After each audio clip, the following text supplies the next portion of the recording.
হরে কৃষ্ণ।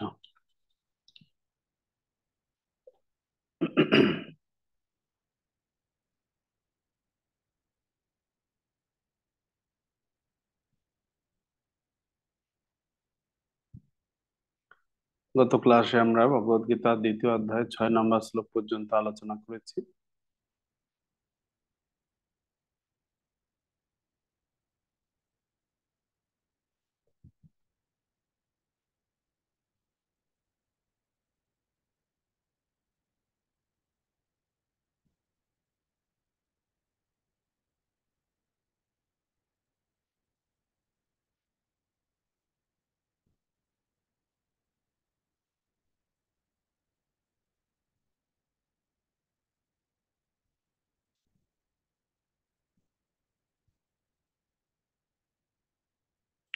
আজকে আমাদের 7 নম্বর শ্লোক থেকে আলোচনা শুরু।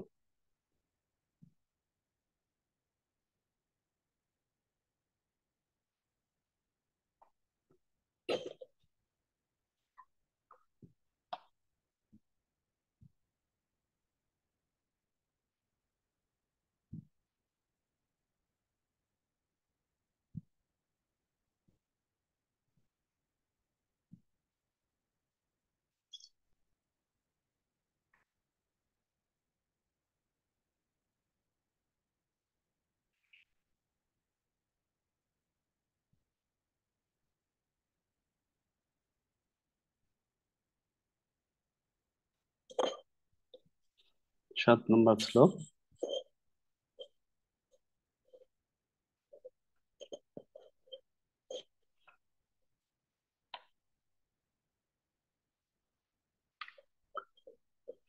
6 নম্বর শ্লোকে আমরা দেখেছি অর্জুন সিদ্ধান্তহীনতায় ভুগছিলেন। তার কি করণীয় কি অকরণীয় কিছুই বুঝতে পারছিলেন না। তাই 7 নম্বর শ্লোকে উনি পূর্ণরূপে শরণাগত হলেন ভগবানের এবং ভগবানের কাছে আহ শিষ্যত্ব গ্রহণ করলেন। ভগবানকে গুরু রূপে গ্রহণ করলেন। কার্পণ্য দোষ উপহত স্বভাব পৃচ্ছামি তম ধর্ম সমূঢ়চেতঃ যশ্রেয়সন্নিশ্চিতম ব্রূহি তন্মে শিষ্যস্তেহং সাধিমাম তাম প্রপন্নম। কার্পণ্য জনিত দুর্বলতার প্রভাবে আমি এখন কিংকর্তব্য বিমূঢ় হয়েছি এবং আমার কর্তব্য সম্বন্ধে বিভ্রান্ত হয়েছি। এই অবস্থায় আমি তোমাকে জিজ্ঞাসা করছি, এখন কি করা আমার পক্ষে শ্রেয়স্কর তা আমাকে বলো। এখন আমি তোমার শিষ্য এবং সর্বতোভাবে তোমার শরণাগত।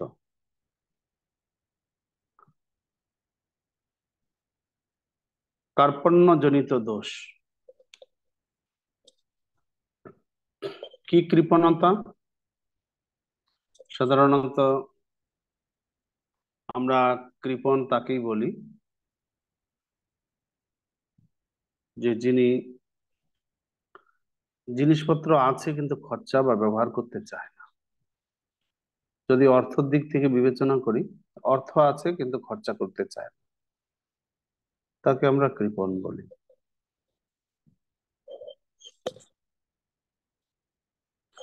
তো এখানে অর্জুন কৃপণ নিজেকে বলছেন। কেন কৃপণ বলছেন? না, আমার সামর্থ্য রয়েছে, আমার সামর্থ্য রয়েছে, কিন্তু আমি, হে কৃষ্ণ, সেই সামর্থ্য তোমার সেবায় ব্যবহার করতে চাইছি না, সেই জন্য আমি কৃপণ। শুধু অর্থ করি খরচা করে না জন্যই কৃপণ বললে হবে না, কৃপণের ব্যাপক অর্থ রয়েছে। এখানে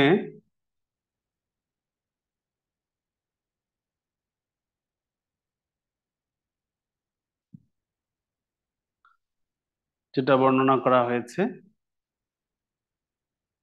আমি কৃপণতার জন্যই ধর্ম সমূঢ় হয়ে গেছি। ধর্ম সম্বন্ধে বিভ্রান্ত হয়ে পড়েছি।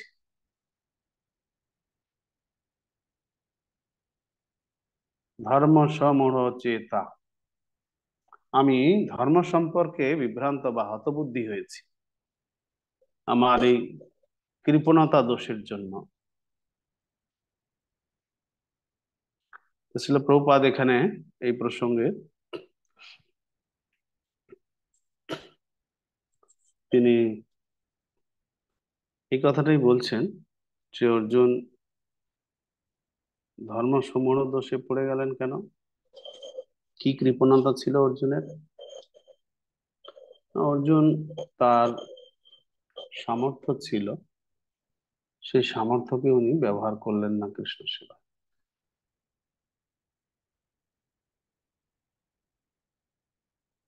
সেই সামর্থ্যকে কৃষ্ণ সেবায় ব্যবহার করছেন না।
ওকে।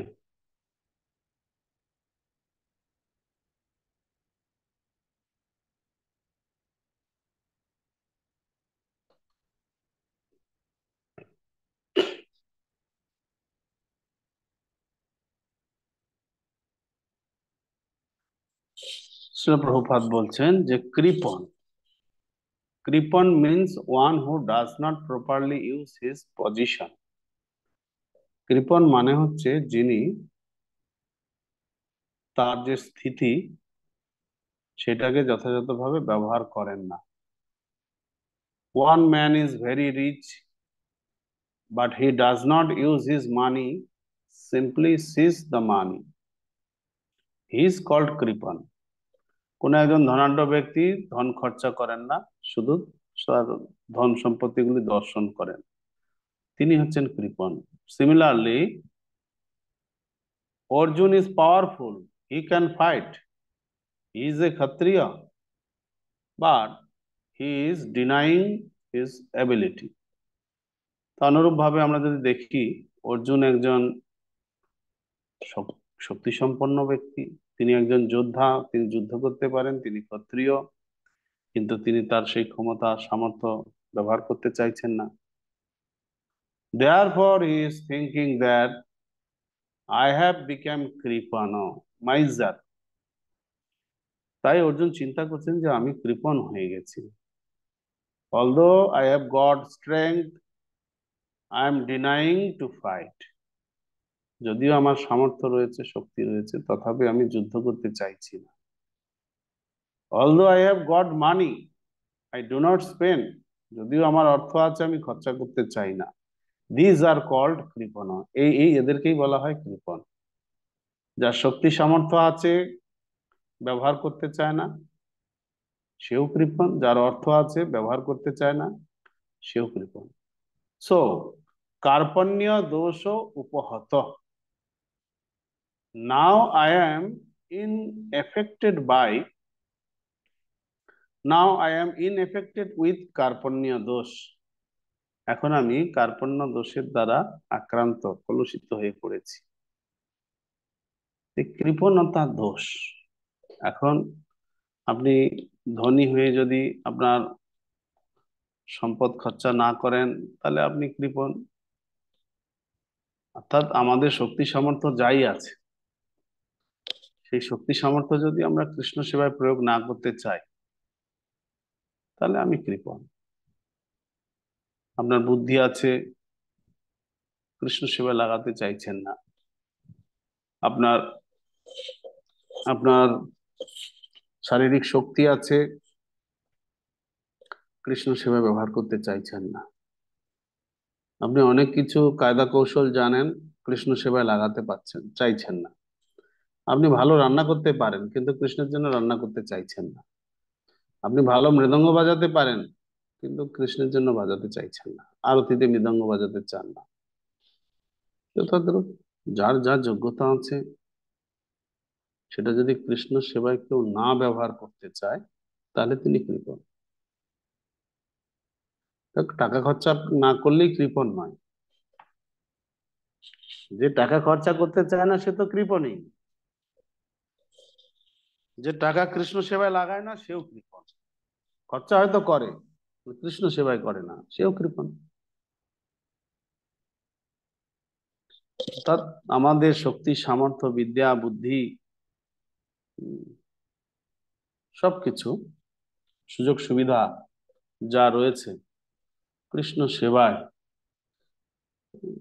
শ্রীকৃষ্ণের সন্তুষ্টি বিধানের জন্য যদি না করছি ব্যবহার, তাহলে আমরাও কৃপণ। আর এই কৃপণতার জন্য কি হবে? কিংকর্তব্য বিমূঢ়তায় পড়তে হবে। বুদ্ধি কাজ করবে না, যেটা অর্জুনের হয়েছে। অর্জুন বলছেন, আমি কিংকর্তব্য বিমূঢ় হয়েছি। তো সমাধানের উপায়ও অর্জুন বের করেছেন, যে আমি এখন সর্বতোভাবে তোমার শরণাগত, তোমার শিষ্য, দয়া করে তুমি আমাকে নির্দেশ দাও। এই কৃপণতার দোষ থেকে মুক্ত হওয়ার বিধানও অর্জুন দিয়েছেন। পরের শ্লোকটা পড়ছি। নহি প্রপশ্যামি মমাপনদ্যাচ্ছকমুশোষণমিন্দ্রিয়াণাম अवाप्य भूमा वशपत्नमुद्यम मृध्यम राज्यम सुराणाम अपि चाधिपत्यम। আমার ইন্দ্রিয়গুলিকে শুকিয়ে দিচ্ছে যে শোক, তা দূর করবার কোনো উপায় আমি খুঁজে পাচ্ছি না। এমনকি স্বর্গের দেবতাদের মতো আধিপত্য নিয়ে সমৃদ্ধশালী প্রতিদ্বন্দ্বিতা বিহীন রাজ্য এই পৃথিবীতে লাভ করলেও আমার এই শোকের বিনাশ হবে না।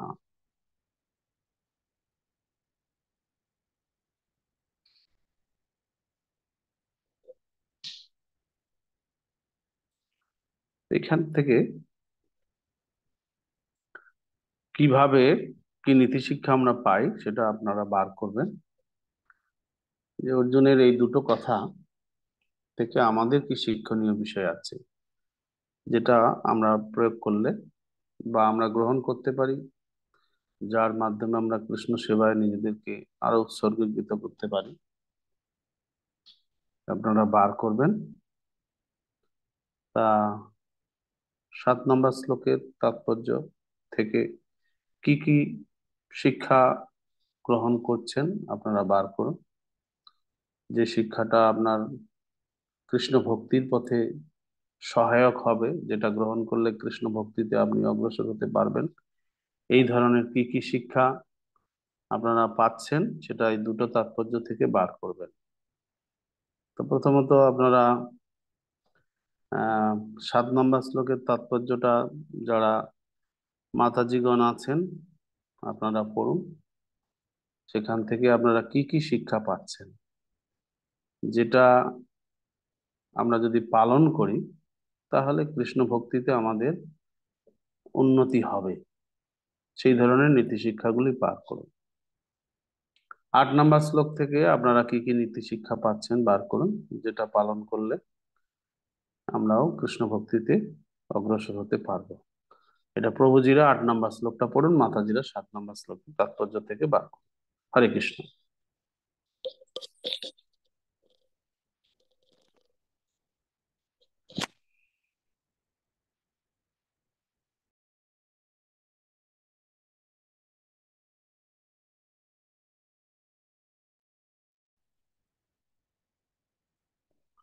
পরমানন্দ গোপেশ বলুন।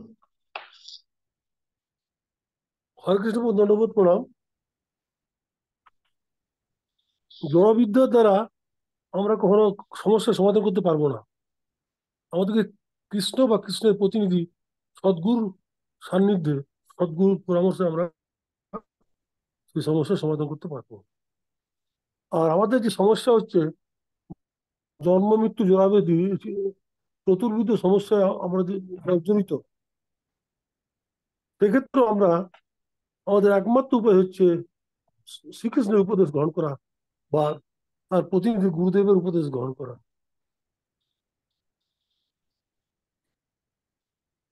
আর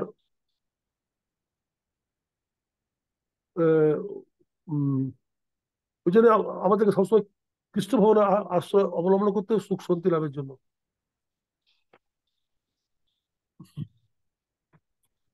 আর আমরা যদি আহ, আমাদের হরে কৃষ্ণ, হুম হুম। আমরা যদি আমাদের মঙ্গলের জন্য উম, শোক নিরসন করতে চাই, তাহলে ওই অর্জুনের মতো আমাদের ভগবান শ্রীকৃষ্ণের বা তার প্রতিনিধি গুরুদেব শরণ আমরা সবসময় গুরুদেবের শরণাপন্ন হতে হবে।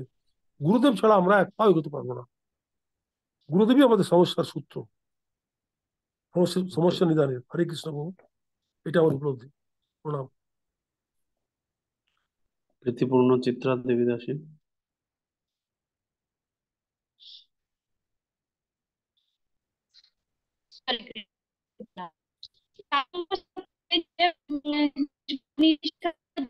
সেগুলো প্রথমে এখানে উম, আমাদের সমস্যা, জড়জাগতিক যে সমস্যা, সেই সমস্যাটা প্রথম আমাদের খুঁজে বের করতে হবে। যেমন এখানে আমরা বৃহদারণ্য উপনিষদে বলা হচ্ছে যে যে মানুষ তার মনুষ্য জীবনের সমস্ত সমস্যার সমাধান করে না, কুকুর বেড়ালের মতো যে এই জগৎ থেকে বিদায় নেয়, সেই হচ্ছে কৃপণ। তো আমরা আমরা কৃপণ, আগে সেটা সেটা আমাদের জানতে হবে। যেটা একটা চর্ম রোগের মতো, যে আমরা ভাবি যে আমাদের আত্মীয় স্বজনদেরকে আমরা মৃত্যুর হাত থেকে বাঁচাবো এবং ওরাও আমাদের বাঁচাবে। এই যে এই সমস্যা এবং এটা যে একটা ভয়ঙ্কর সমস্যা, এইটা প্রথম আমাদের খুঁজতে হবে। যেটা অর্জুন পেয়েছিলেন, কিন্তু উনি জানেন যে উনি কার্পণ্য দোষে ভুগছেন, কিন্তু যেহেতু উনি কৃপণ, এই রোগটা আক্রান্ত, ফলে উনি আবেগপ্রবণ ভাবে যুদ্ধ। তো অর্জুনের মতো সেটা আমাদের ও শিখতে হবে, জানতে হবে। দ্বিতীয়ত, তারপরে যে নীতি শিক্ষাটা আমরা পাচ্ছি, যে এইটা যখন আমরা জানতে পারছি যে আমরা রোগগ্রস্ত, তখন সমাধানের জন্য আমাদের পরম গুরু, যিনি ভগবান চৈত্য গুরু, ওনাকে প্রথম আমাদের কাছে, ওনার কাছে শরণাগত হতে হবে, যে আমাকে সঠিকভাবে সঠিক পথ দেখান। তো উনি যখন সদ্গুরুর, যেটা রৌম গুরু, সদ্গুরু আমাদের শিক্ষা দিতে পারবে, ওনার পথ দেখিয়ে দেবে। তো তাহলে আমাদের পরবর্তী স্টেপ হবে আমাদের সদ্গুরু খোঁজা। এখন সদ্গুরু কি কোনটা, কারণ জড়জগতে অনেক রকমের গুরু আছে, তাহলে আমাকে পরের পয়েন্ট হলো সদ্গুরু খোঁজা। তো সদ্গুরু ভাবে শাস্ত্র মত অনুসারে প্রভুপাদ এখানে তাৎপর্য বলছেন, যিনি যিনি সর্বতভাবে তত্ত্ব, ভগবত তত্ত্বজ্ঞানী, এবং উনি হচ্ছে সদ্গুরু। তাহলে অনেক রকমের গুরু আমরা বর্তমান সংসারে পেয়ে থাকবো, কিন্তু আমাদের পরবর্তী শিক্ষা হবে, নীতি শিক্ষা যেটা পাচ্ছি, সেটা হচ্ছে সেই সদ্গুরুকে আমাদের খুঁজতে হবে, যিনি ভগবত তত্ত্বজ্ঞান, তারপর তত্ত্বজ্ঞানী। এবং সদ্গুরুকে জেনে জানার পরে আমরা ওনার কাছে আমাদের এই যে চরম রোগ, এটা আমাদের সাহায্য হবে শরণাগত হতে। এখানে আরেকটা ইম্পর্টেন্ট গুরুত্বপূর্ণ কথা যেখানে বলেছেন প্রভুপাদ, তাৎপর্য যে গুরু এবং শিষ্যের মধ্যে যে কথা হচ্ছে, তা অত্যন্ত গুরুত্বপূর্ণ। এবং অর্জুন তাই সেই গভীর গুরুত্বের সঙ্গে পরম গুরু শ্রীকৃষ্ণের সঙ্গে সেই পরম তত্ত্বজ্ঞানের আলোচনা করতে চান। তাহলে অর্জুনের থেকে এই শিক্ষাটা আমাদের নিতে হবে, যে এই গুরু শিষ্যের যে আলোচনা, আমাদের যে চর্ম রোগ, যে আমাদের কৃপণ দোষ, সেটা আমরা কিভাবে সারাবো, সেটা শুনতে হবে গুরু। তো আমি মানে সদ্গুরু গেলাম, শরণাগত নিয়ে নিলাম, শিষ্য হয়ে গেলাম, মানে সেটাই নয়, সেটাই শেষ নয়। অর্জুনের মতো করে আমাদের সেই সেই যে আমাদের ভবরোগের উদ্ধার করার যে সমাধান, সেটা আলোচনা করতে হবে এবং শরণাগত হয়ে সেটাকে মেনে নিতে হবে, সারা জীবন ফলো করতে হবে। তো এই শিক্ষাগুলো এখানে আমরা পাচ্ছি যে গীতার অনেক ভাষ্যকার বর্তমানে পণ্ডিতরা আছে, তো আমাদের চিনতে হবে যে কে সঠিক গীতার ভাষ্যকার মানে ভাষ্য দিচ্ছে, যথাযথ জ্ঞানটা কে দিচ্ছে। সেটাও অর্জুন যেমন সঠিক ভগবানকে, যেহেতু অর্জুন পরম জ্ঞানী মানুষ এবং ভগবানের ভক্ত, তাই উনি এটা হয়তো পেয়েছেন, কিন্তু ভগবান ভক্তের মাধ্যমে আমাদের শেখাচ্ছে। তাহলে আমাদের এটা শিখে নিয়ে সদ্গুরু ধারণাপন্ন হয়ে আমাদের সমস্যার সমাধান তোমার কাছে করতে হবে, এবং উনি যে সমাধানগুলো দিচ্ছে সেগুলো আমাদের ফলো করতে হবে। এই সব থেকে আমি এইভাবে নীতি শিক্ষা পাচ্ছি। হরে কৃষ্ণ না। শঙ্করশন বলরাম প্রভু।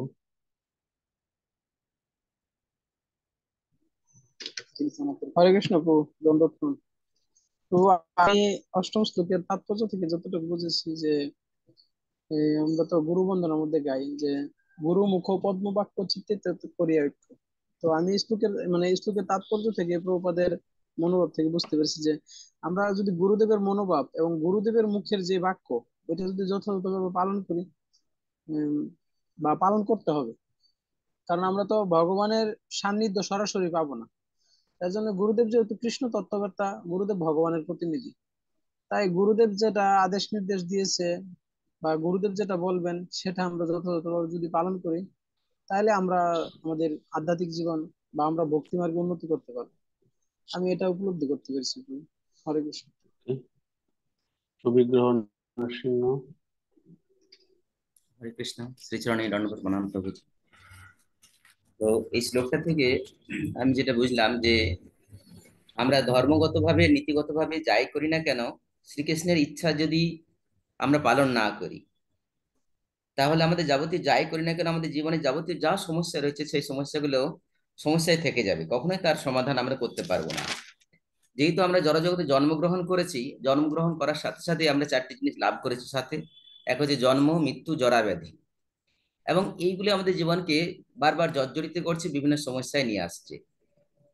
তো এই যতক্ষণ না আমরা ভগবানকে, ভগবানের যা ইচ্ছা এবং তিনি যেটা চাইছেন সেটা আমরা না করতে পারছি, অর্থাৎ তিনি চাইছেন যে কৃষ্ণের ইচ্ছা যা, চৈতন্য মহাপ্রভু বলছেন যারে দেখো তারে কহ কৃষ্ণ উপদেশ। তো আমরা যদি প্রকৃত তা আপনি কি কি পেলেন সেটা বলুন, তাহলেই হবে। আমি এক্সপ্লেন চাইছি না, যে আপনার আধ্যাত্মিক উন্নতি ঘটবে কি কি জিনিস পেয়েছেন এখান থেকে, যেটা আপনার করলে আধ্যাত্মিক উন্নতি ঘটবে সেটাই বলুন। তো প্রকৃত আমাদের যিনি সদ্গুরু গ্রহণ করতে হবে, এবং প্রকৃত যে কৃষ্ণ তত্ত্ববেত্তা যিনি, সেই সম্বন্ধে যিনি জানেন, তার আশ্রয়ে থেকে আমাদেরকে জীবনকে এইভাবে অতিবাহিত করে জীবনের সমস্যাগুলি সমস্ত কিছু সমাধান করতে হবে। মালিনী করুন।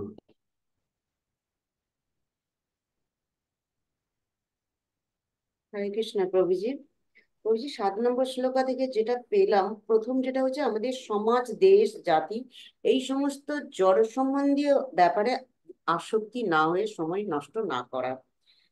তাহলে কি করতে হবে না, নিজের আত্মতত্ত্ব উপলব্ধি করার চেষ্টা করতে হবে, সেটা না করলেই কৃপণ। হ্যাঁ, কৃপণ আমরা, এতে কোনো সংশয় নেই।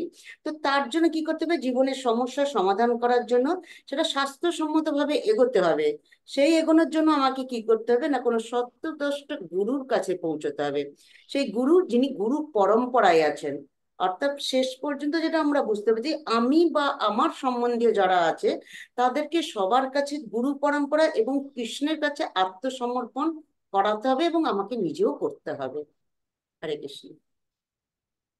শ্রেয় জাহ্নবী দেবী দাসী।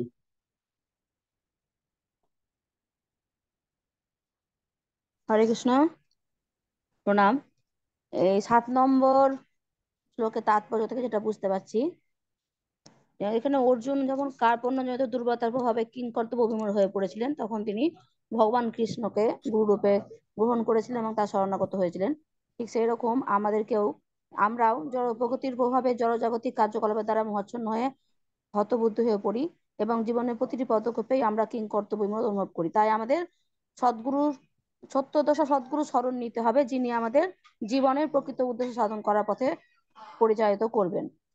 আর যে মানুষ তার মনুষ্য জীবনের সমস্ত সমস্যার সমাধান করে না এবং আত্মতত্ত্ব উপলব্ধি করে না, কুকুর বিড়ালের মতো এই জগতের বিদায় নাই, সে কৃপণ। তাই আমাদের কি করতে হবে, এই মানব জীবের একটি অমূল্য সম্পদ, কারণ সে এইটি সদ্ব্যবহার করে জীবনের সমস্ত সমস্যার সমাধান করতে পারা যায়। তাই আমাদের এই মনুষ্য জীবনটা, সেই সম্পদটাকে কাজে লাগিয়ে আমরা ভগবান ধামে যেহেতু ফিরে যেতে পারি, যেহেতু সদ্গুরু শরণ গ্রহণ করে আমরা এই মনুষ্য জীবনটাকে কাজে লাগিয়ে আমরা ভগবানের কাছে ফিরে যেতে পারি, এটা একটা বুঝতে পারছি। আর একটা হচ্ছে এখানে অর্জুন আত্মীয় পরিজনদের প্রতি মমতা উম, এমন মহাচ্ছন্ন হয়ে পড়েছিলেন যে তিনি সবকিছুই ভুলে যাচ্ছিলেন যে কি করা উচিত কি করা উচিত। তাই আমাদের কি করতে হবে, আমাদের পরিবার পরিজন আত্মীয় স্বজনদের প্রতি আসক্তি ত্যাগ করতে হবে। আসক্তি ত্যাগ করলে আমরা নিজের স্বরূপটা বুঝতে পারবো যে আমি কে। আসক্তি না থাকলেই তবেই আমরা আসল উদ্দেশ্যে পৌঁছাতে পারবো। হরে কৃষ্ণ, এটুকুই বুঝতে পারছি। মেনলি যে জিনিসটা, দুটো শ্লোকের তাৎপর্য আমরা দেখলাম। প্রথমত আমাদের সমস্যা হচ্ছে জন্ম মৃত্যু জরা ব্যাধি, এটা উপলব্ধি করে সদ্গুরুর শরণাগত হওয়া। আর দ্বিতীয়ত একটা বলা হয়েছে যে আত্মীয় স্বজন এর প্রতি যে আকর্ষণটাকে একটা চর্মরোগের সঙ্গে তুলনা করা হয়েছে। তা আমি কি সত্যি সত্যি তাই মনে করছি নাকি?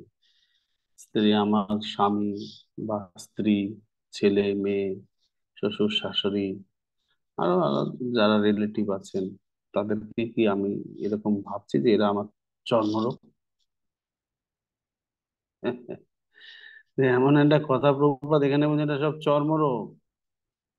মানুষ চর্মরোগ সারানোর চেষ্টা করেন, চর্মরোগ পুষিয়ে রাখে না লোক।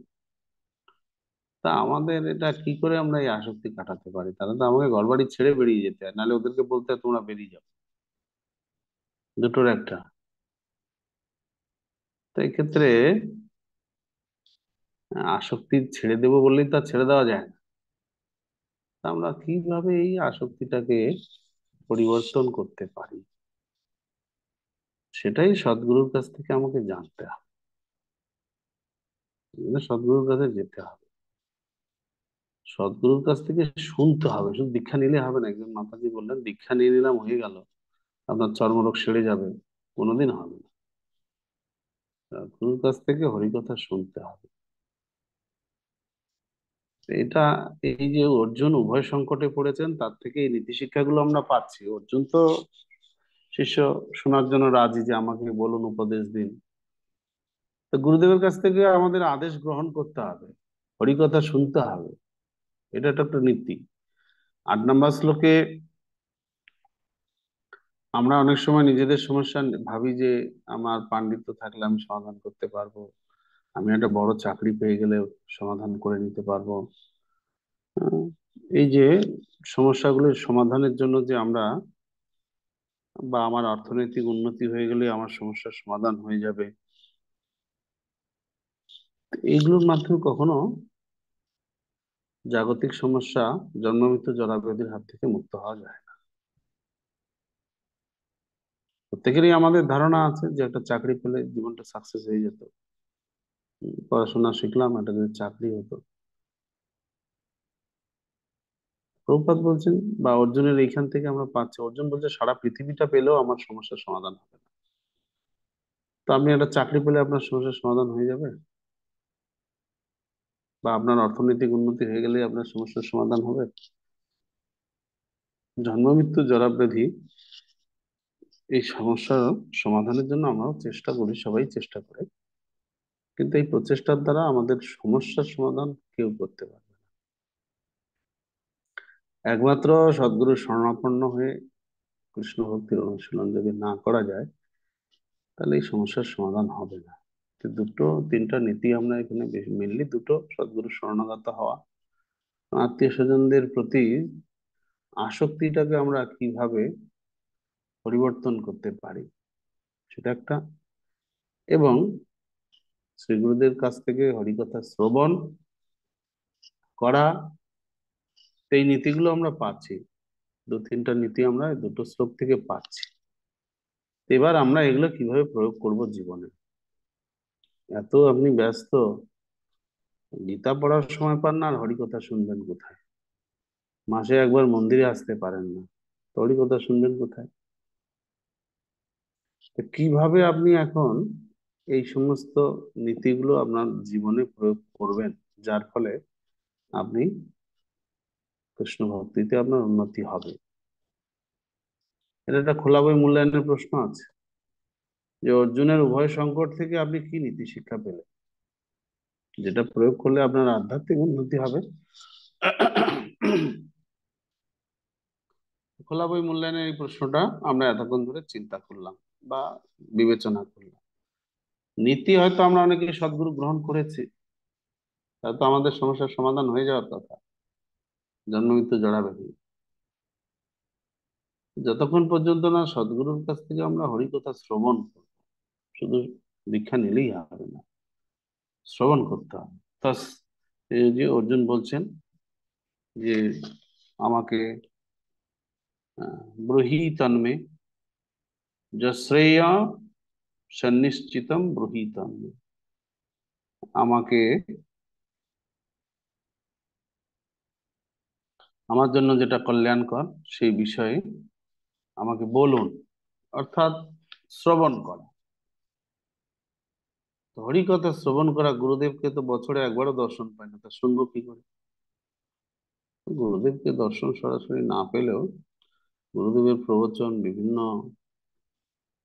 আপনার ইউটিউব বা ফেসবুকে বিভিন্ন থেকে আমরা পাচ্ছি, তো সেগুলো আমাদেরকে শুনতে হবে। তা আপনি প্র্যাকটিক্যালি কিভাবে গুরুদেবের প্রবচন শুনবেন, যেটা এখানে অর্জুন বলছেন, আমাকে বলো, আমি শুনতে চাই। তা আপনি কিভাবে শুনবেন বা শুনেন, তারপরে হরিকথা কিভাবে শুনবেন, আর আত্মীয় স্বজনের প্রতি এই আসক্তিকে আপনি কাটানোর জন্য কি করবেন, এইগুলি যদি আপনি উত্তর লিখতে পারেন, তাহলে আপনার এই 2 নম্বর যে খোলা বই মূল্যায়নের প্রশ্ন রয়েছে আপনাদের হ্যান্ডবুকে, বোধহয় 29 পৃষ্ঠাতে, খোলা বই মূল্যায়নের পরীক্ষা, এই প্রশ্ন অর্জুনের উভয় সংকট থেকে, সেটা আমরা এতক্ষণ এখানে চর্চা করলাম।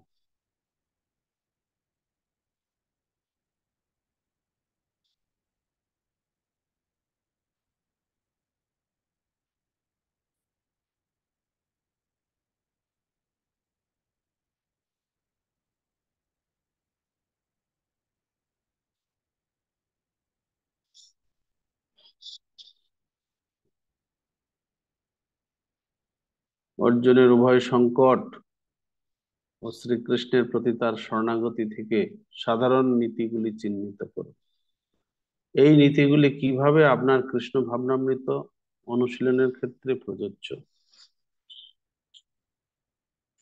কেন আপনার সদ্গুরুর কাছ থেকে হরিকথা শোনা দরকার বলে মনে করছেন আপনি? কেন আপনার মনে করছেন আত্মীয় স্বজনের প্রতি আসক্তিকে আপনার পরিবর্তন করা দরকার? কেন আপনি সদ্গুরু গ্রহণ করতে চান? কেন আপনি মনে করছেন কেতাবি বিদ্যা, অর্থনৈতিক উন্নতি, উচ্চ পদ, পাণ্ডিত্য আপনার সমস্যার সমাধান করতে পারে না? এগুলো আপনাকে লিখতে হবে। তো আলোচনার মাধ্যমে আমরা নীতিগুলো পেলাম, কিন্তু এই নীতিগুলো যেমন সদ্গুরুর শরণাগত হওয়া, সদ্গুরুর কাছ থেকে হরিকথা শ্রবণ করা, আত্মীয় স্বজনের প্রতি আসক্তিকে আহ, দূর করা, এবং আমাদের সমস্যার সমাধানের জন্য কেতাবি বিদ্যা অথবা পাণ্ডিত্য অথবা উচ্চ পদ অথবা অর্থনৈতিক উন্নতি পিছনে ধাবিত না হওয়া, তো এইগুলি কেন আপনি মনে করছেন আপনার সমস্যার সমাধান করতে পারে না, বা আপনার সমস্যার সমাধানের জন্য আপনার সদ্গুরুর শরণাগত হওয়া বলে মনে করছেন, সদ্গুরুর কাছ থেকে শ্রবণ করার কথা আপনি মনে করছেন কেন, ব্যাখ্যা করে লিখলে আপনার এই প্রশ্নের উত্তর হবে। ঠিক আছে? তো ইতিমধ্যেই আমরা একটা প্রশ্নের উত্তর ইতিমধ্যেই আলোচনা করেছি, যেটা হচ্ছে ভূমিকাতে ছিল। ভূমিকার মধ্যে ছিল প্রভুপাদের মনোভাব, উদ্দেশ্য কি প্রকাশ পেয়েছে, সেটা আমরা বিস্তারিত আলোচনা করেছি। প্রশ্নের উত্তর লিখতে হবে, খোলা বই। তো এই পর্যন্ত 2টো প্রশ্নের উত্তর আমরা আলোচনা করলাম, আজকে একটা, প্রথম দিন আর একটা করেছিলাম আমরা। এরপরে আমরা 9 নম্বর শ্লোকে প্রবেশ করছি।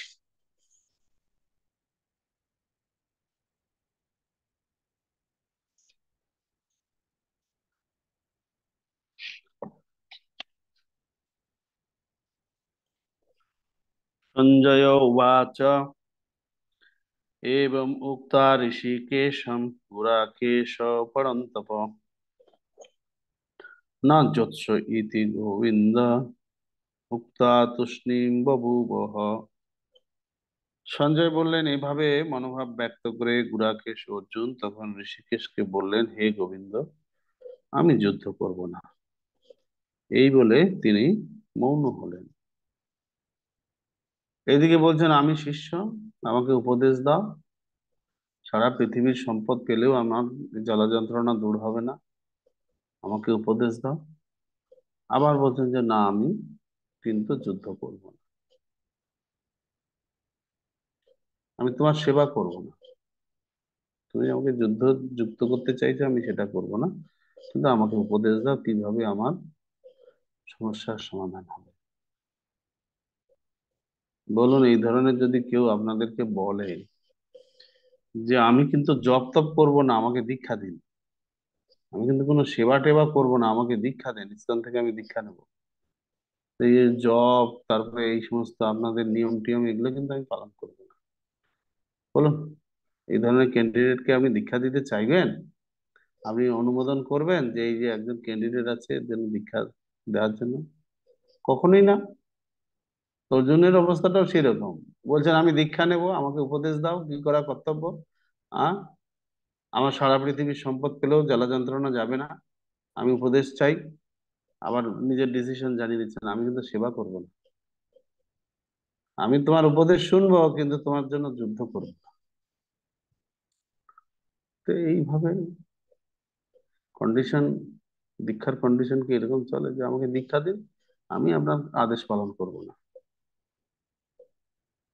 তাহলে উনি কি শিষ্য? শিষ্য মানে গুরুদেবের শাসন মানবেন। শিষ্য যদি বলেন আমি এটা করতে পারবো না, ওটা করতে পারবো না, আমাকে দীক্ষা দিন, তাহলে কি করে হবে?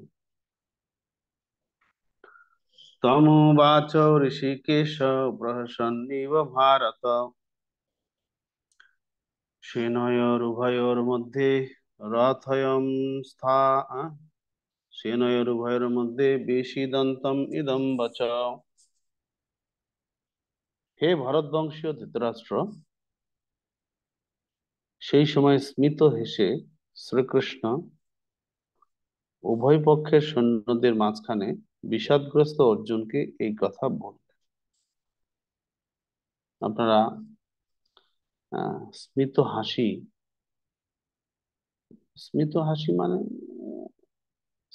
স্মাইল যাকে বলে ইংরেজিতে, স্মিত হাসি মানে অট্টহাস্য না, বা করে হা হা করে হাসানো। স্মিত হাসি, মুচকি হাসি, এর মানে কি? মুচকি হাসি যখন কেউ দেয়, তা বা হালকা করে যখন কেউ হাসি দেয়, ঠোঁটের আগায় তার হাসি বোঝা যায়, এর মানে কি হতে পারে? তো মানে আমরা পরে জানবো, তার আগে তাৎপর্যটা আপনারা পড়ুন। তাৎপর্যটা পড়ে কি রিয়েলাইজেশন হচ্ছে আপনাদের বলুন। এই তাৎপর্যটা আপনার প্রচারে কিভাবে সহায়তা করবে সেটা বলুন।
তাৎপর্যটা প্রচারে আপনাকে কিভাবে সাহায্য করবে?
বলুন, কে পেয়েছেন?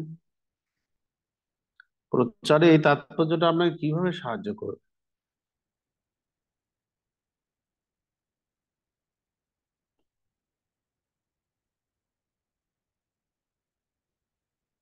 সুশান্ত হরি। কৃষ্ণ ধন্যবাদ। প্রচারে প্রাথমিকভাবে গেলে তো সাধারণভাবে অনেকে এমন প্রশ্ন করে যা অত্যন্ত হাস্যকর অথবা এমন ভাবে উক্তি করে যা অত্যন্ত অপমানকর। তবুও তাদের প্রতি অত্যন্ত সদয় প্রীতি স্মিত হেসে তার সঙ্গে এমন ভাবে ব্যবহার করতে হবে যাতে এই যে উপলব্ধি থাকে যে সে এখন জানে না বলে এইভাবে আচরণ করছে, তাকে যদি বিষয়বস্তুটা ভালোভাবে বুঝিয়ে দেওয়া যায়, বোঝানো যায় ধৈর্যের সঙ্গে, তাহলে তাকে ধীরে ধীরে তৈরি করা যাবে এবং তাকে উপহাস বা অসম্মান করা না করা। Okay. হৃষিকেশ প্রসাদ।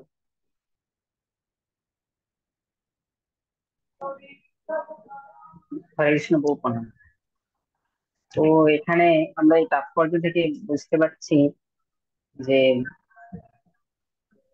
প্রচারে আমরা যদি এরকম আমাদের মনোভাবটা অত্যন্ত উম, খুব ভালো থাকা উচিত প্রচার করার আগে। ওই জন্য আমাদেরকে সাধনা বেশ ভালো করে যাওয়া উচিত, যার ফলে কোনো মানুষ যে যাই বলুক না কেন আমাদেরকে সহন করে তাদের কাছে ভগবানের কথা উপস্থাপন করতে হবে।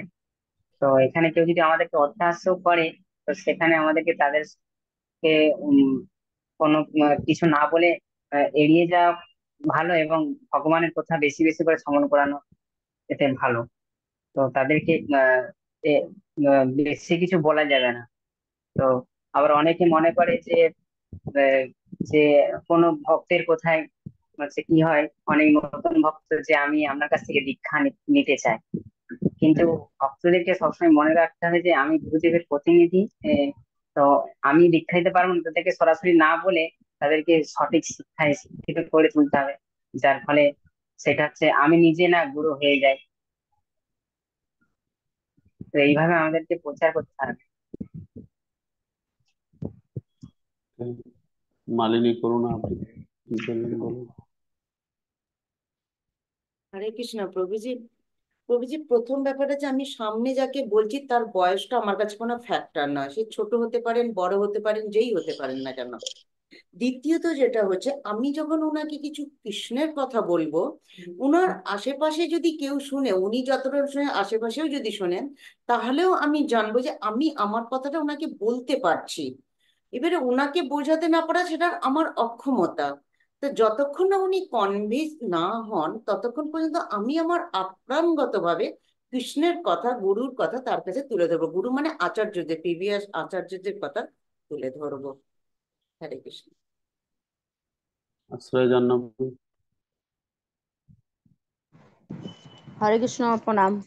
প্রভু এইখান থেকে, এই তাৎপর্য থেকে এটাই বুঝতে পারছি যে অর্জুন আর শ্রীকৃষ্ণ দুজনে, ভগবান কৃষ্ণ আর অর্জুনের এখানে বন্ধুত্ব সম্পর্ক ছিল। তা আমরা যখন প্রচারে যাব তখন সবার সঙ্গে এমন ব্যবহার করব যেন বন্ধুত্বের মতো ব্যবহার, তাদের সঙ্গে এমন ভাবে মিশে যাব, এত ভালো একটা ব্যবহার করব যাতে তারা সব কথা, মানে বন্ধুর সঙ্গে সব কথা খোলাখুলি হয়, এরকম ভাবে ভালো করে বোঝানোর চেষ্টা করবো। তাহলে তারা সহজেই যেন সহজেই বুঝতে পারে, তার জন্য তার সঙ্গে ভালো ব্যবহার করাটা আমাদের সব থেকে আগে দরকার, এটাই বুঝতে পারছি। পূর্ণা চিত্রা। হরে কৃষ্ণ প্রভুজি, প্রণাম।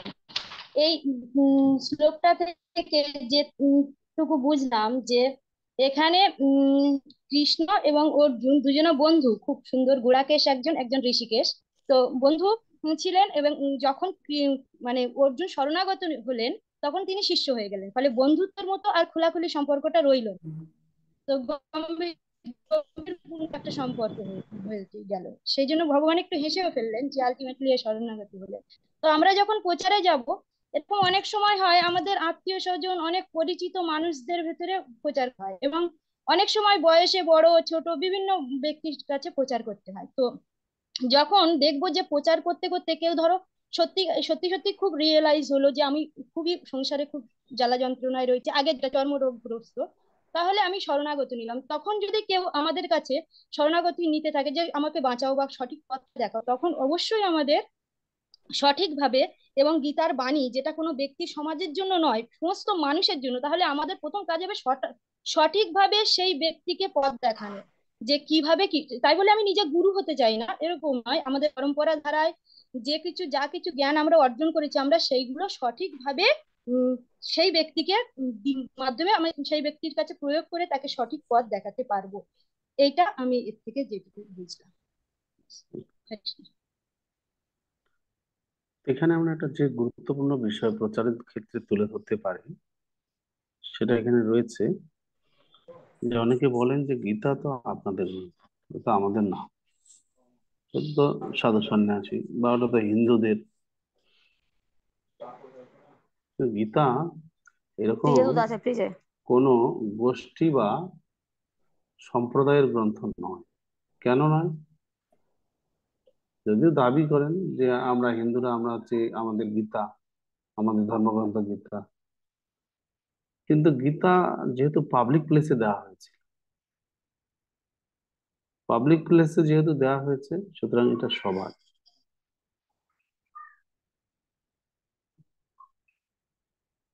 এটি প্রভুপাদ লিখছেন, ভগবত গীতা সবাই পড়তে পারবে এবং এটা সকলেরই। কেন না? এটা যুদ্ধের মাঝখানে দেওয়া হয়েছে, মানে জনসভায় দেওয়া হয়েছে, জনগণের মাঝে দেওয়া হয়েছে। এটা যদি পার্সোনালি কাউকে ঘরের ভিতরে দিতেন তাহলে তার পার্সোনাল প্রপার্টি থাকতো, তার সত্ত্বাধিকারে থাকতো না, এটা আমাকে দিয়েছে মানে এটা আমার, এবং আমি যাদেরকে দেবো সেই নিতে পারবে, নাহলে আর কাউকে না, বা আমার বংশ পরম্পরায় চলবে এটা, আর অন্য কেউ এটা নিয়ে চর্চা করতে পারবে না, গ্রহণ করতে পারবে না।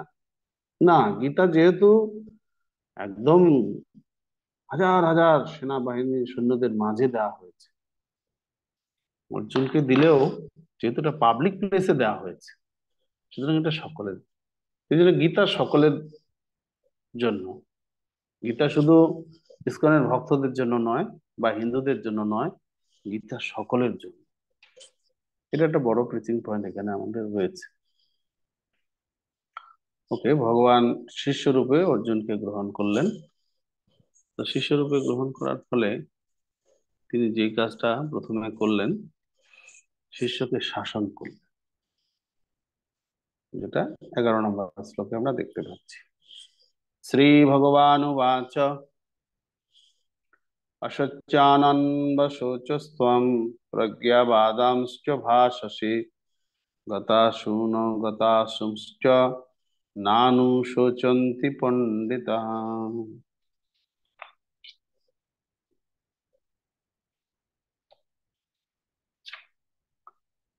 পরমেশ্বর ভগবান বললেন, তুমি প্রাজ্ঞের মতো কথা বলছো, অথচ যে বিষয়ে শোক করা উচিত নয় সেই বিষয়ে শোক করছো। যারা যথার্থই পণ্ডিত তারা কখনো জীবিত অথবা মৃত কারো জন্যই শোক করেন না। অর্জুন অনেক পাণ্ডিত্যপূর্ণ কথা বলেছিলেন। আত্মা নরকে বাস করবে, পাপ হবে, আহ, রাজবংশ ধ্বংস হবে, জাতীয় উন্নয়ন প্রকল্প নষ্ট হয়ে যাবে, সমাজের বংশের বংশ ধ্বংস হয়ে যাবে, কুলধর্ম নষ্ট হবে, নানা রকম যুক্তি দিয়ে দিচ্ছিলেন। এবং এগুলো উনি পরম্পরাক্রমে শুনেছেন, এও বলছিলেন। এই জন্য পাণ্ডিত্যপূর্ণ কথা বলার জন্য ভগবান প্রথমে অর্জুনকে তিরস্কার করলেন, যে তুমি আসলে একটা মূর্খ, আর পণ্ডিতের মতো কথা বলছো। কেন? অর্জুন কি কথা কোনো ভুল করেছিলেন? তিনি তো শাস্ত্রমতই বলছিলেন গুরুদেবকে হত্যা করা ঠিক নয়, গুরুজনদের আদেশ পালন করা উচিত। এটা কোন অশাস্ত্রীয় কথা? এটা তো শাস্ত্রীয় কথাই বলছিলেন। তাহলে কেন কৃষ্ণ বলছেন যে তুমি একটা মূর্খ? আসলে তুমি পণ্ডিতের মতো কথা বলছো ঠিকই, কিন্তু তুমি একটা মূর্খ। যুক্তি দেখালেন কেন তোমাকে মূর্খ বলছি। এই জন্য তোমাকে মূর্খ বলা হচ্ছে যে পণ্ডিত ব্যক্তি আসলে যে বিষয়ে শোক করে না, তুমি সেটাই শোক করছো। পণ্ডিত ব্যক্তিরা জীবিত মৃত কারো জন্যই শোক করে না, আর তুমি জীবিত যারা আছে তাদের জন্যই শোক করছো যে তারা এখনই মরে যাবে।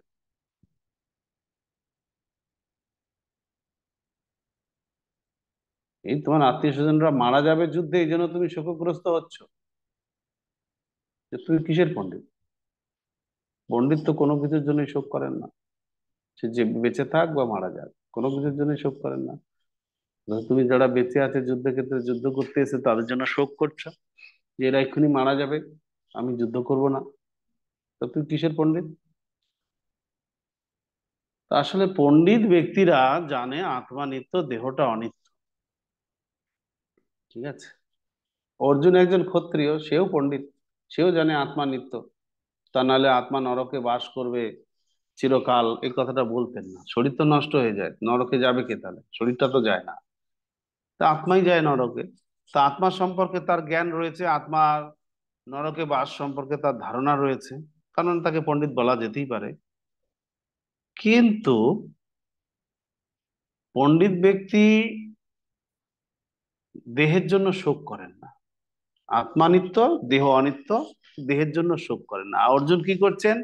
অর্জুনও জানে যে আত্মা নিত্য, কিন্তু উনি দেহের জন্য শোক করছেন। এটাই অর্জুন আর অন্য পণ্ডিতদের মধ্যে তফাৎ। অর্জুন পণ্ডিত আর অন্য পণ্ডিতের মধ্যে তফাৎ হচ্ছে এটাই, অর্জুন জানে আত্মা নিত্য, দেহ অনিত্য, কিন্তু উনি দেহের জন্য শোক করছেন।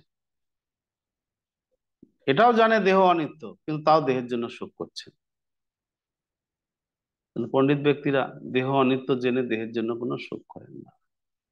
এই জন্যই কৃষ্ণ তাকে তিরস্কার করলেন। শিল প্রভুপাদ তাৎপর্যে লিখছেন যে অর্জুন যুক্তি দেখাচ্ছিলেন যে রাজনৈতিক ও সামাজিক প্রয়োজনীয়তা থেকে ধর্মীয় আচার অনুষ্ঠান করা অধিক গুরুত্বপূর্ণ। অর্জুনের যুক্তিটা ছিল যে কে রাজা হবে কে রাজা হবে না ওইসব দেখে লাভ আছে, এই যে ভোট হচ্ছে কে জিতবে কে হারবে ওইসব চিন্তা করে লাভ আছে? হ্যাঁ, তার থেকে আত্মীয় স্বজনকে সম্মান করা, গুরুজনদেরকে সম্মান করা, ওটাই কর্তব্য। এটাই ছিল অর্জুনের যুক্তি।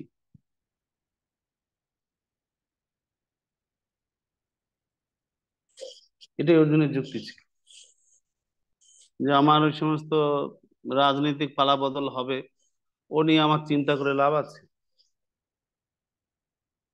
অর্জুন মনে করছিলেন যে ধর্মীয় অনুষ্ঠান মানে গুরুজনদেরকে সম্মান করা, শ্রদ্ধা করা, এটাই বেশি গুরুত্বপূর্ণ। হম, এই জিনিসটাই বেশি গুরুত্বপূর্ণ।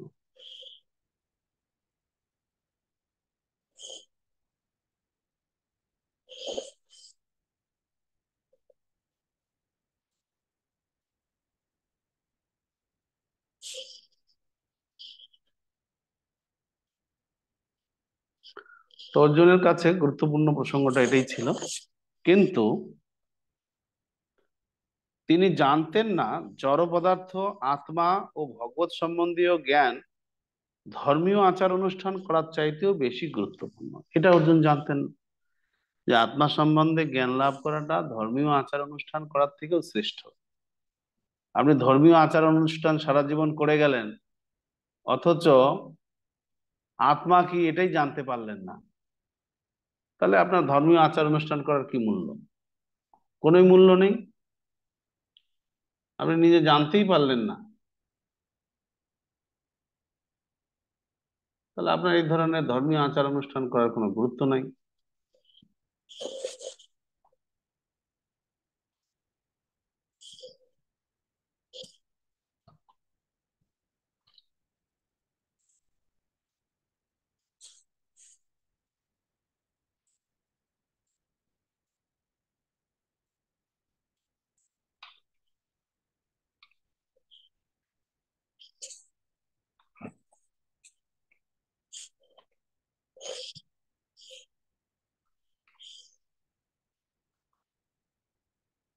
এই ধরনের ধর্মীয় আচার অনুষ্ঠানের কোনো গুরুত্ব নেই, এটা অর্জুন জানতেন না। সারা জীবন ধর্মীয় আচার অনুষ্ঠান করছেন, অথচ আপনার আত্মার সম্বন্ধে কোনো ধারণাই হলো না, কোনো লাভ নেই। তা কৃষ্ণ এটাই দেখাতে চেয়েছেন, এটাই কৃষ্ণ বোঝাতে চেয়েছেন, যে তুমি ধর্মীয় আচার অনুষ্ঠানটাকে গুরুত্ব দিচ্ছ, অথচ আত্মা নিত্য,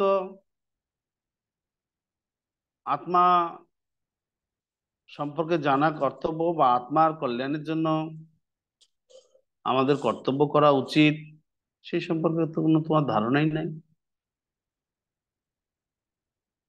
তুমি ভাবছো যে না, রাজনীতি কে রাজা হবে, কে জিতবে, কে মারা যাবে যুদ্ধে, ওইসব নিয়ে আমার মাথা ঘামানোর দরকার নেই। আমি গুরুজনদেরকে সম্মান করব, আদেশ করেন যাহা মোর গুরুজনে, সেটাই আমি পালন করব। তো কৃষ্ণ বলছেন, তোমার এই এই ধরনের ধর্মীয় আচার অনুষ্ঠানের কোনো মূল্য নাই, যদি না তুমি আত্মা কি জিনিস না জানতে পারো।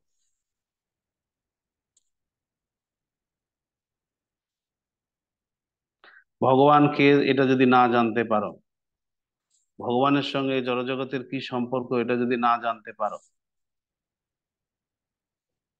ভগবানের সঙ্গে আত্মার কি সম্পর্ক এটা যদি না জানতে পারো, তাহলে তোমার এই ধরনের মানে কোনো মূল্যই নাই। এই সমস্ত কথাবার্তার কোনোই মূল্য নাই।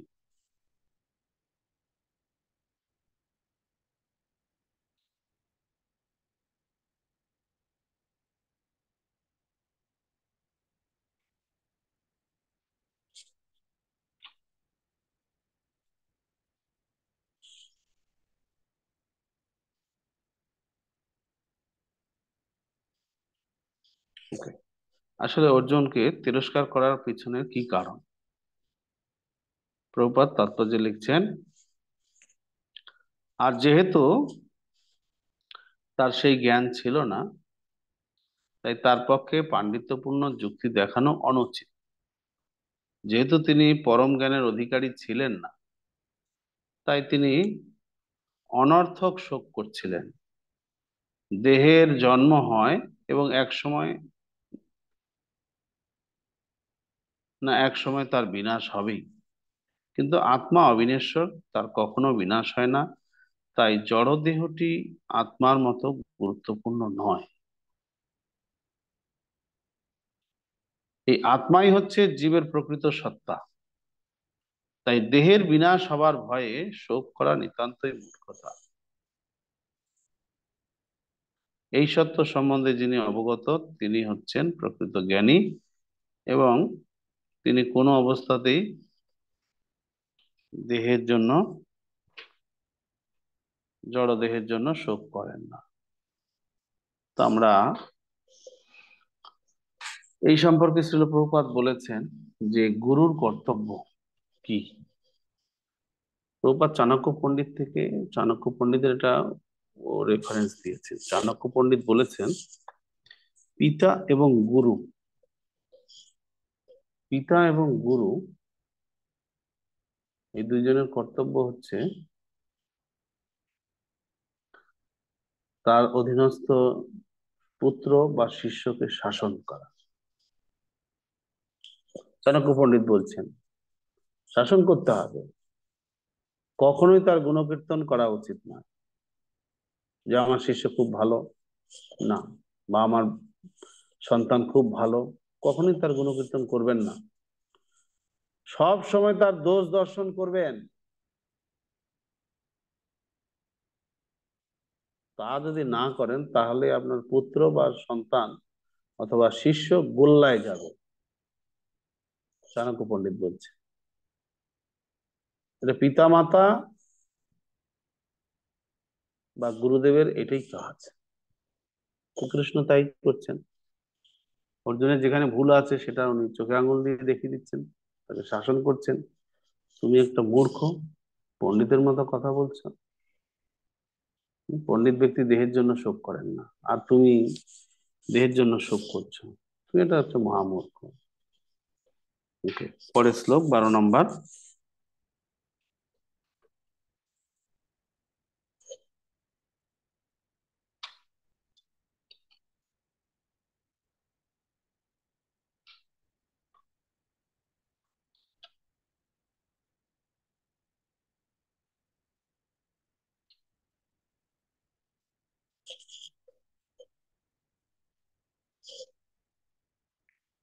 ন তে বাহম জাতু নাশম ন তম নেমে জনাধিপা ন চৈব ন ভবিষ্যামো সর্বে বয়োমতো পরম। এমন কোন সময় ছিল না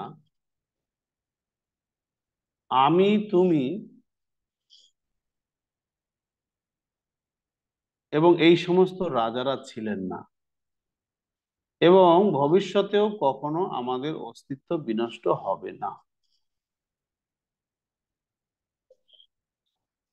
অর্জুনকে প্রথম জ্ঞান উপদেশ দেওয়া শুরু করলেন। প্রথমে শাসন করলেন, শাসন করে জ্ঞান উপদেশ দেওয়া শুরু করলেন। কি জ্ঞান উপদেশ দিলেন?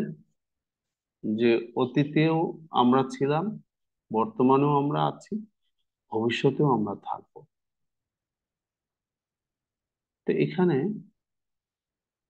এই কথাটার মধ্যে লুকিয়ে রয়েছে আমাদের বৈষ্ণব সিদ্ধান্ত, গৌড়ীয় বৈষ্ণব সিদ্ধান্ত, সব এই কথাটার মধ্যেই লুকিয়ে আছে, এই শ্লোকটার মধ্যেই। খুবই সিম্পল একটা জ্ঞান দিয়েছেন যে অতীত, বর্তমান, ভবিষ্যৎ তিনটা সময়ে আমাদের অস্তিত্ব বিনষ্ট হয়নি। হুম? আ- আমি মানে কৃষ্ণ,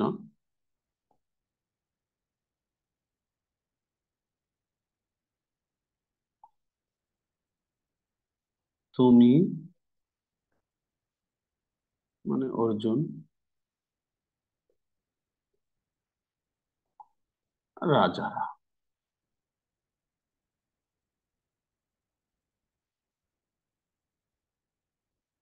অতীতে ছিলাম,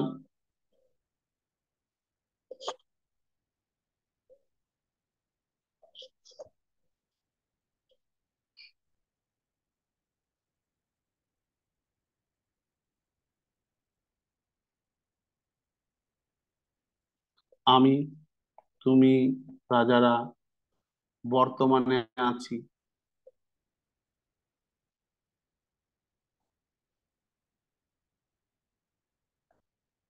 হুম?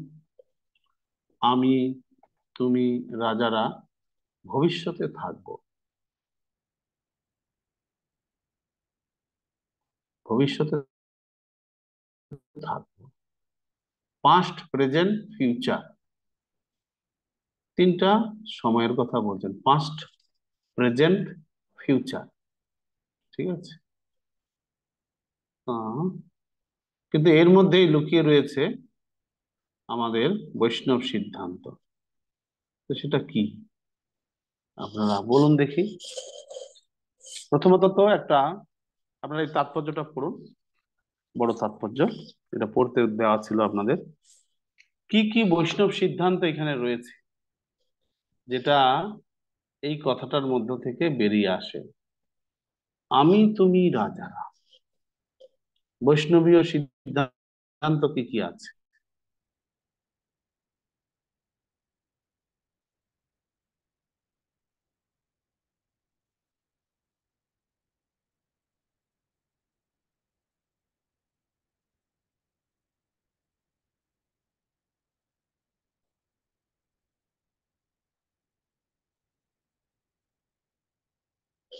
কি কি বৈষ্ণবীয় সিদ্ধান্ত এর মধ্যে রয়েছে?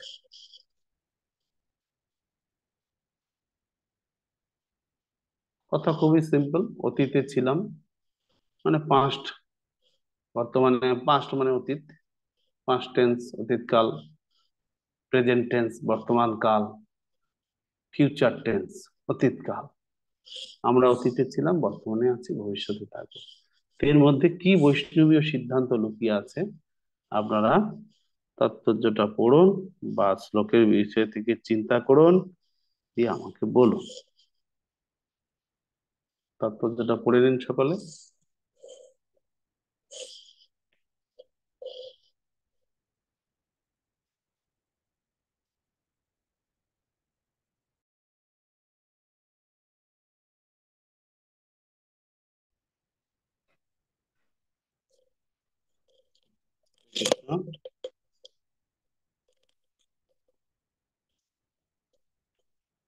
স্বরূপ কুমার পাল, বলুন।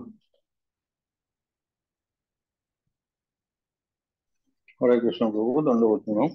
প্রভু, এখান থেকে যেটা বোঝা যাচ্ছে যে স্বতন্ত্র বিষয়টাকে ভগবান অনুমোদন করেছেন। অর্থাৎ আমরা কি স্বতন্ত্র? বৈষ্ণবীয় সিদ্ধান্ত অনুসারে যেটা বলা হয়, ভগবান শ্রীকৃষ্ণ এবং জীবাত্মা, ভগবান শ্রীকৃষ্ণ তার চিন্ময় সত্তা নিয়ে সর্বদাই বর্তমান থাকেন, এবং আমরা যারা আমরা জীবাত্মা রূপে সর্বদাই স্বতন্ত্র থাকি। মায়াবাদী ভাষ্যে যেটা বলা। এক মিনিট, আপনি যেটা বললেন সেটা আমরা একটু বিচার করি। তো প্রথমত আপনি বললেন যে জীব স্বতন্ত্র, ভগবান স্বতন্ত্র। হ্যাঁ, জীব স্বতন্ত্র, ভগবান স্বতন্ত্র। ওকে,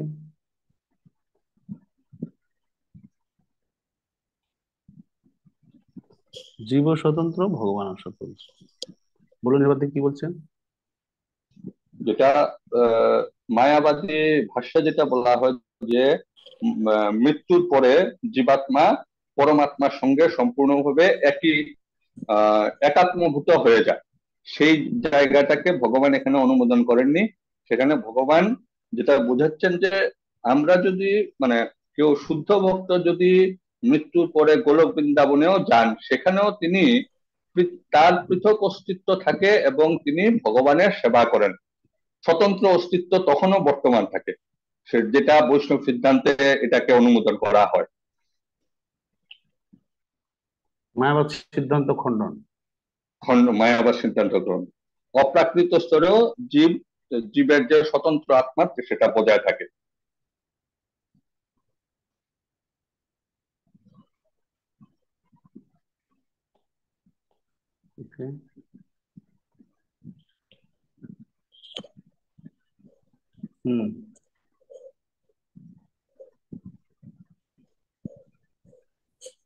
আর কিছু বলবেন? না, হরে কৃষ্ণ প্রভু। সর্বলীলাময় মাধব। প্রভু, হ্যাঁ, এখানে ওনার কথা মতনই মানে একই লাগছে। আমিটা শ্রীকৃষ্ণ মানে ভগবান, আর তিনি অর্জুন। অর্জুন হিসেবে আমরা জীবকে যদি ধরে নিই, তাহলে ভগবান আর জীব মানে ওনারা দুজনেই আর কি অতীতেও আলাদা ছিল, বর্তমানেও আলাদা আছে। ভগবান আর জীবের মধ্যে যে ডিফারেন্সটা দেখানো যায়, আর আমি তুমি রাজারা মানে সবাই ভবিষ্যতেও আলাদা থাকবো আর কি। তো এইভাবে আমরা প্রমাণ করতে পারি। মায়াবাদীরা যে বলে থাকেন যে আমরা শেষ জীবনে নির্বিশেষ বোম্বে বিলীন হয়ে যাব, এই কথাটা যে সম্পূর্ণ মানে ঠিক না, সেটা ভগবানও বলে দিয়েছিলেন আর কি, যে আমি তুমি আরেকটা জিনিস হচ্ছে যে আত্মা কখনো ভগবান হতে পারবে না, আত্মা ভবিষ্যতেও আত্মাই থাকবে। একদম প্রভু। আত্মা কখনোই ভগবান হতে পারবে না। ভগবান হতে পারবে না। হলো, এটা মায়াবাদীরা বলে যে ভগবান হয়ে যাব বা বিলীন না, হয়ে যাব। সেটা কোনোভাবেই সম্ভব না। এটাই মানে তিনটে টেন্সে আর কি ডিফারেন্স। হুম, ওকে। আর কেউ কিছু পেয়েছেন? কেশব জনার্দন। হরে কৃষ্ণ প্রভু। প্রভু যে বলেছেন যে জীব স্বতন্ত্র, ভগবানের স্বতন্ত্র, এখানে একটু পার্থক্য আছে প্রভু। পার্থক্যটা হলো জীব স্বতন্ত্র এবং শাশ্বত, কিন্তু ভগবান পরম স্বতন্ত্র এবং শাশ্বত।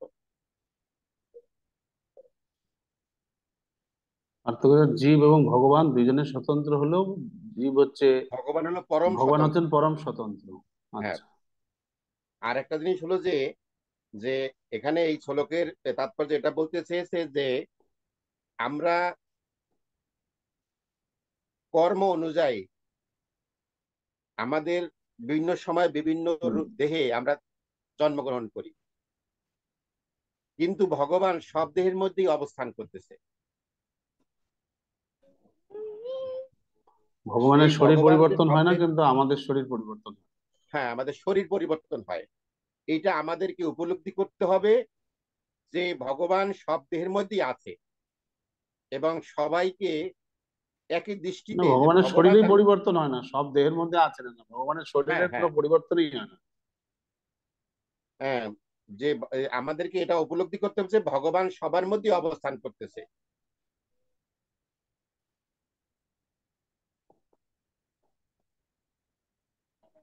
তাহলে জীব অতীতে বর্তমানে ভবিষ্যতে ছিল, মানে জীবের শরীরগুলো ছিল নয়, জীব হ্যাঁ, ছিল। শরীর তো, এখানে শরীর তো নষ্ট ভগবান হয়ে বলতে গেছে। চেয়েছেন যে তিনি অর্জুন এবং অন্যান্য উপস্থিত রাজা এবং সৈন্যরা সবাই স্বতন্ত্র শাশ্বত জীব। ভগবান হচ্ছেন পরম স্বতন্ত্র, তারা পূর্বে ছিল, বর্তমানে আছে এবং ভবিষ্যতেও থাকবে। এজন্য আমাদের এদের মৃত্যু হবে বা এই হবে, এজন্য আমাদের শোক করা উচিত না। এটা এখানে মূল কথা ভগবান বলতে চেয়েছে, যে ভগবান, অর্জুন এবং রাজারা এবং সৈন্যরা সুবিগ্রহ উপস্থিত যারা। নৃসিংহ, বুঝতে পেরেছি আপনার কথা। হরে কৃষ্ণ। সুবিগ্রহ নৃসিংহ। এখানে যেটা হচ্ছে ভগবান ভগবান ভগবান কোন কর্মফলের বন্ধনের মাধ্যমে আবদ্ধ হন না, কিন্তু জীব যেহেতু আত্মা, তাই জীব কর্মফলের দ্বারা আবদ্ধ হয়ে বারবার সে জন্ম মৃত্যু চক্রে পরিভ্রমণ করে। হুম, তার সাথে লিখেছে জীবের শরীর পরিবর্তন হয়। হ্যাঁ। পরমানন্দ গোপেশ প্রভু। হরে কৃষ্ণ, ধন্যবাদ, প্রণাম। হুম, এখানে আমার উপলব্ধি হচ্ছে যে মধুর বোতল খুলেই মধুর স্বাদ পাওয়া যায় না, যতক্ষণ না মধুর ঢাকনা খুলে মধু পাওয়া যায়। ঠিক তেমনি ভগবানের ভক্ত না হলে, ভগবানের প্রতিনিধি গুরুদেবের কাছে গীতার অন্তর্নিহিত উপলব্ধি না করলে গীতার তত্ত্ব বুঝতে পারা যায় না। আসলে গীতার তত্ত্ব হচ্ছে আত্মা পরমাত্মা। আমি আত্মা। আমি আহ, আগেও আহ, আমি ছিলাম, অতীতেও ছিলাম, ভগবানও ছিলেন, আমি এখনো আছি এবং ভবিষ্যৎ থাকবো। কারণ আত্মার বিনাশ হয় না, আত্মা নিত্য শাশ্বত, দেহের বিনাশ হয়। হরে কৃষ্ণ প্রভু, এটা আমার উপলব্ধি। আত্মা কিন্তু কোনো সময় ভগবান হয়, ভগবানের সঙ্গে এক হয়ে যাওয়ার সম্ভাবনা নাই। অতীতেও ছিল না, হ্যাঁ। বর্তমানেও নেই, হুম। ভবিষ্যতেও নেই। মানে আত্মা, জীব এবং ভগবান সর্বদাই পৃথক। জীব স্বতন্ত্র, ভগবান স্বতন্ত্র কথাটা লেখা হয়েছে, অর্থাৎ জীব এবং ভগবানের মধ্যে পার্থক্যটা সব সময় থাকবে। জীব ও ভগবানের মধ্যে পার্থক্য সর্বদা বিদ্যমান।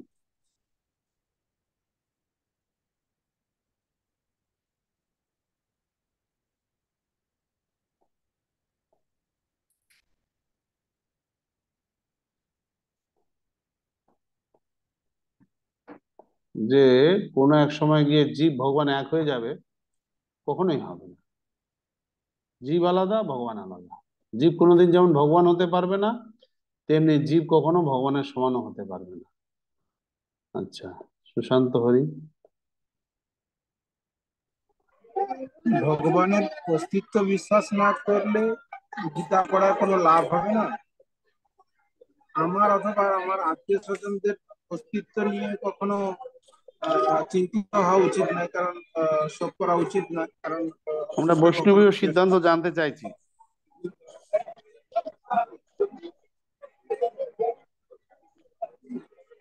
ভগবান হচ্ছেন চিরন্তন সত্য, পরম পুরুষ, তার বাক্যে কোনো ত্রুটি নেই।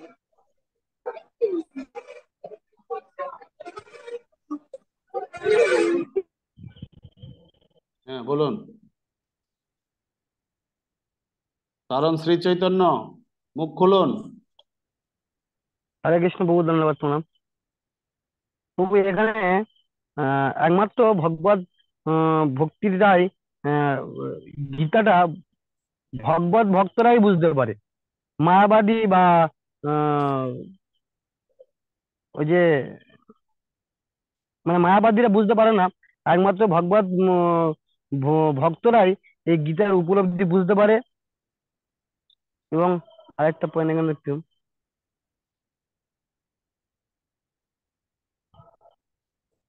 ওকে, চিন্তা করুন, পরে আপনার কাছে আসছি। সুমিত্রা।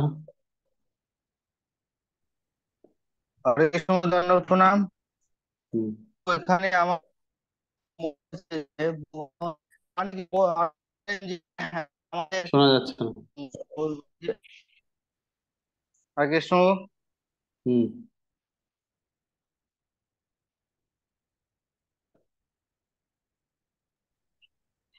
হরে কৃষ্ণ। বলুন।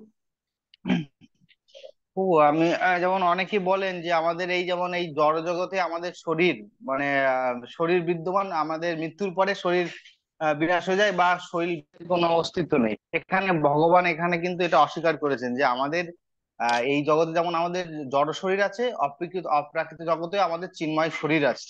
এটা কিন্তু মানে প্রভুপাদ তাৎপর্য ভগবান এটা সুস্পষ্ট করে বলেছেন, যেটা মায়াবাদীরা বলে থাকে। আর একটা জায়গায় এটা হলো প্রভু, এটা ঠিক হলো, বুঝতে পারলাম। আমাদের চিন্ময় আত্মা সর্বদা বিদ্যমান, সে চিন্ময় জগতে থাক বা জড় জগতে থাক, এটাই। ওকে, রাধিকেশ প্রসাদ। হরে কৃষ্ণ প্রভু প্রণাম। এখানে হচ্ছে মহান মহান আচার্যরা স্বীকার করে নিয়েছে যে অপ্রাকৃত স্তরেও জীব হচ্ছে স্বতন্ত্র থাকেন, জীবাত্মা। আর আর অপ্রাকৃত স্তরেও জীব স্বতন্ত্র আত্মারূপে বর্তমান থাকে।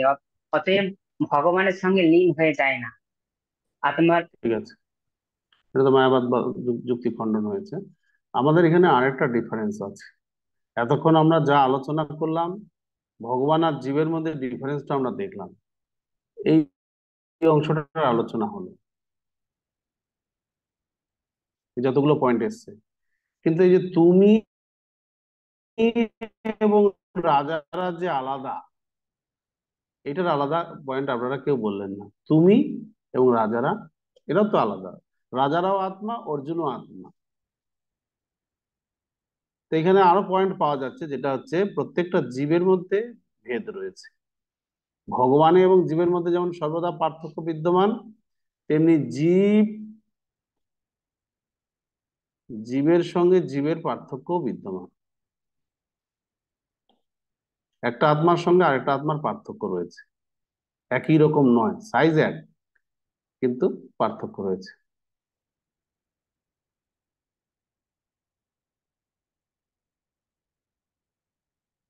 জীবের সঙ্গে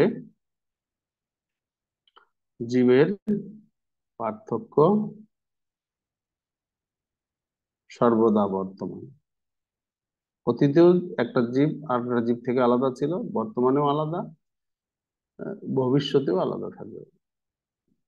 এই যে বিষয়টা, এটাও এই শ্লোকে উল্লেখ করা হয়েছে।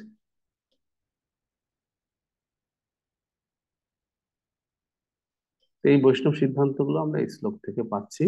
এই প্রথম গীতার জ্ঞান এটাই। প্রথম গীতার জ্ঞান দিতে গিয়ে আত্মা এবং ভগবানের মধ্যে যে তফাৎ আছে সেই কথাটাই উনি বললেন। ওকে। হরে কৃষ্ণ কৃষ্ণ কৃষ্ণ হরে হরে, হরে রাম রাম রাম হরে হরে। আপনাদের পরের ক্লাসের জন্য 13 নম্বর শ্লোক থেকে 21 নম্বর শ্লোক পর্যন্ত এই পড়ে আসবেন, 13 থেকে 21।